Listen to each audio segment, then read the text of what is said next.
On a cold December night, Emily Carter, a 22-year-old college student, walked toward her car after a late study session. The crisp night air carried an unsettling silence. Security cameras captured her last moments in the college parking lot, until she vanished into thin air. One moment she was there, the next gone without a trace. The grainy CCTV footage shows Emily pausing suddenly, looking over her shoulder as if she had heard something. Her posture stiffens, she turns slightly, hesitates, and then, in the blink of an eye, she's gone. No struggle, no scream, just an empty parking lot where she once stood. It was as if she had been erased from existence.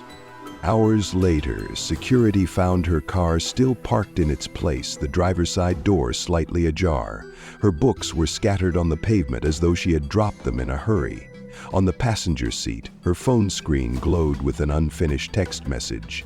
"I think someone is following M." The only clue? A cryptic note stuck to her windshield. "You shouldn't have known." Emily was more than just a regular student. She had been obsessed with uncovering a series of unsolved missing persons cases, convinced they were connected. Friends recalled how she had become increasingly paranoid, claiming she had stumbled upon something terrifying.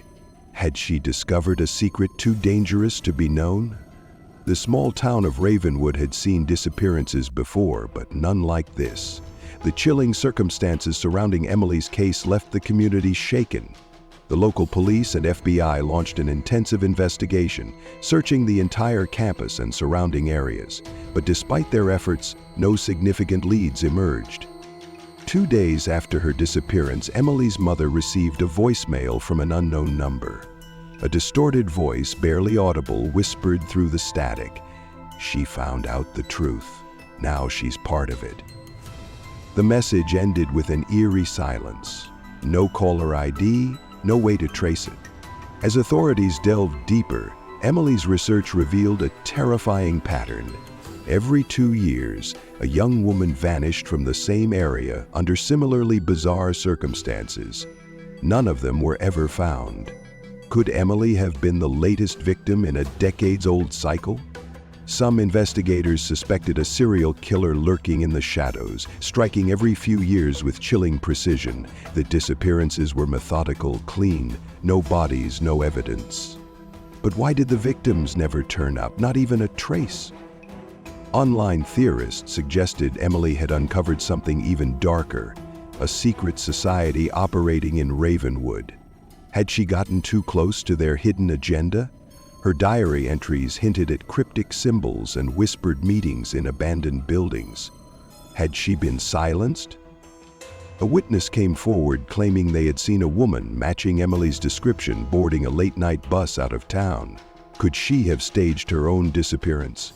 But if she had run away, why leave behind her phone, car, and an unfinished text? Nothing about it made sense. Weeks later, investigators discovered Emily's hidden diary in a locked drawer at her apartment.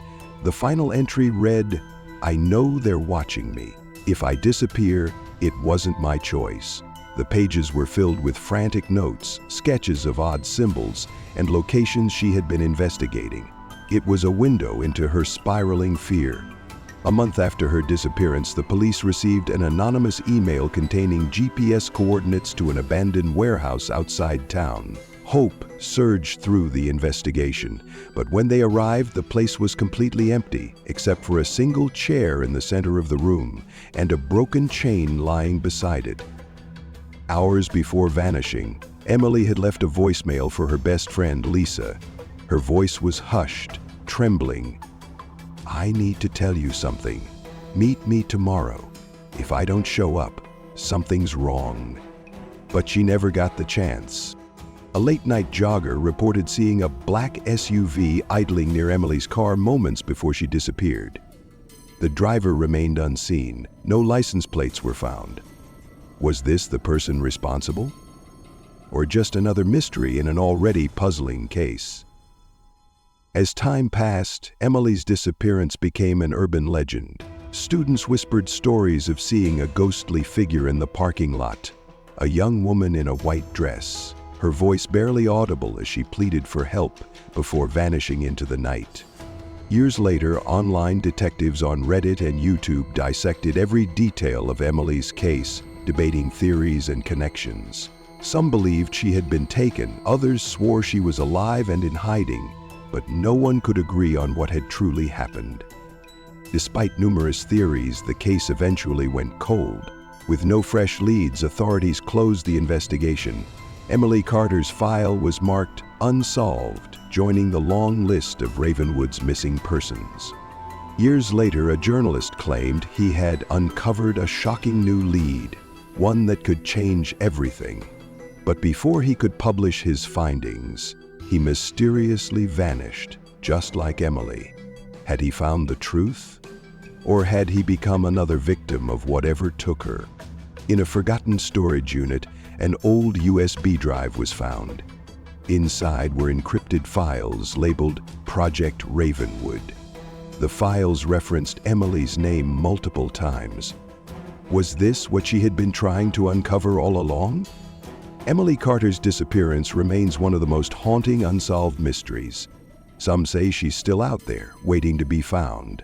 Others believe she was taken by something or someone that doesn't want the truth revealed. But one question lingers. What did Emily discover that got her erased?